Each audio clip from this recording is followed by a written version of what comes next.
It's an agenda that's crucial to resolving a nagging maritime conflict, and President Marcos is expected to push for unity among his ASEAN colleagues on the most pressing issues facing the region. The Association of Southeast Asian Nations is at a critical juncture in regional geopolitics. Territorial disputes in the South China Sea, tensions in the Taiwan Strait, and violence in Myanmar, to name a few. ASEAN decides on the principle of consensus building, but it has yet to come up with one stand on a rules-based system with China on activities in the South China Sea. The Philippines, Brunei, Malaysia, and Vietnam have claims in the disputed waters, but China, which is also a claimant, and some of its allies have been stalling on the Code of Conduct or COC. The recent ASEAN summit in Cambodia in November 2022 again came up with nothing. 2 decades since negotiations began on the COC.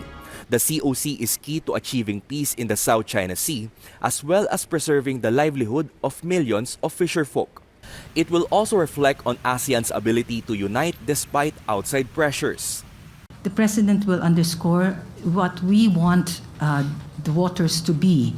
And we want the waters, the sea, particularly South China Sea and West Philippine Sea, to be a sea of peace, security, and stability and prosperity. Because if it's a sea of peace, security, and stability, then the country can grow, then the region can grow and prosper. President Marcos, meanwhile, will also push for his administration's priorities during the summit. Among them are food and energy security, economic recovery, and the fight against transnational crimes. Others are upgrading technical and vocational education, adaptation of climate and disaster-resilient technologies, and renewable energy. The chief executive will be in Labuan Bajo Tuesday evening, in time for Wednesday's summit. ASEAN leaders are expected to adopt a roadmap for the full membership of Timor-Leste in the group.